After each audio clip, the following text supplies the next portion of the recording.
can't go home because we have to do the Blazers of the Month. Per its mission, Trinity High School seeks to guide young women in developing skills for lifelong learning, an ethic of care, and the desire for excellence.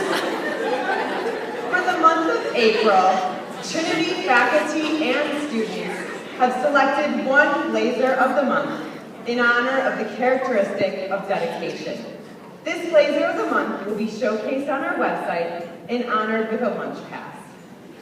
As the recipient is named, she is asked to approach the stage to receive her award and congratulations. The first Blazer of the Month has been dedicated to secondary education for over 35 years. She began her teaching career in the New Jersey public schools out of a mobile classroom. After starting a family and volunteering as the president of her local chapter of the League of Women Voters, life landed this Blazer back in Chicago and back in a Catholic school. This Blazer served in a variety of roles, including Director of Curriculum and Instruction, Assistant Principal, and Principal at 3 different Catholic schools. This Blazer then went on to serve as the first female assistant headmaster at an all-boys school in Washington, D.C. She followed up that role as the head of the upper school at an all-girls school in Maryland before finally arriving at her home. Since arriving on campus, this Blazer has dramatically impacted the lives of countless members of Blazer Nation. She eagerly welcomes the Trinity community first thing each morning on the PA system in her unmistakable New York accent, proving that you can take the girl out of the East Coast, but you can't take the East Coast out of the girl.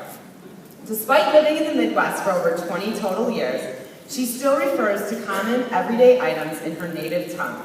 Just ask the students who had the privilege of riding a fan bus with her to a basketball game shortly after she was named principal of Trinity High School. Once the bus pulled up to the gymnasium, this Blazer turned to the students and reminded them to take their pocketbooks into the gym with them. We now know that she meant purse, and we know a whole lot more about her as well. As you see, she is not exactly what you would call a private person. She gets great joy out of sharing stories and laughs with others.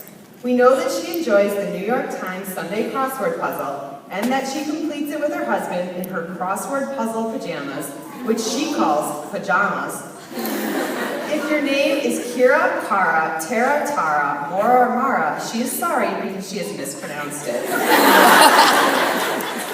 If your last name is French or Italian, she has nailed it, and she has likely pronounced it better than your ancestors did at Ellis Island. As this Blazer ends the end of her tenure as a Catholic educator, the black women's suit designers of the world will be conducting grief circles. But what you may not know about these suits is that they serve a dual purpose. She can quickly whip that jacket off to put it under the head of a fainted student. Just don't call her if you have thrown up. This Blazer has served as an excellent role model for Trinity students, except for when it comes to finishing her sandwich. You could feed an army with the amount of crust she has left uneaten in this building. And when this Blazer officially bids us farewell, we will have to close down the building for a few days and call in a hazmat team to remove the 33 half-finished water bottles in the corner of her office, which have been growing bacteria for 5 to 7 years. Maybe she plans to donate them to the science department. In all seriousness, though, what has been most evident about this Blazer is her undying love and support for all things Trinity over the past 7 years. She has poured her life into ensuring that all Blazers receive a top-notch education and are ready academically, socially, emotionally, spiritually for collegiate life and careers. We will miss her stranger danger talks before each school vacation. And although humorous, we know that at the heart of her message is love for each and every Blazer. We will miss her cheering at our games. We will miss her saying the rosary when the competition gets heated. We will miss her laughing at our comedy productions and crying at our moving liturgies and preaching. We will miss her hilarious Spirit Week outfits and her dancing in the cafeteria to popular songs. We will miss her warm, welcoming presence at our dances and proms. She always made each Blazer feel so special and self-possessed. We will miss her all-school breakfasts and her talk of fashion magazines. We will miss her displays of gratitude, especially the occasional French soap that would appear in our homeroom mailboxes. We will miss her standing outside her office, urging us to hurry to get to class before the bell rings, or before we are spotted by Dean Murphy. We will miss her pink lipstick that somehow makes its way onto the mic every morning.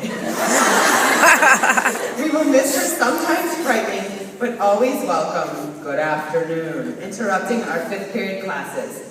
We will miss her jumping on our afternoon buses to bid us farewell and a second safe trip home for the day. We will miss her love, but we are grateful to have spent the last 7, 6, 5, 4, 3, 2, or 1 years in her warm embrace. Please join in celebrating our very own Dr. Bouillette.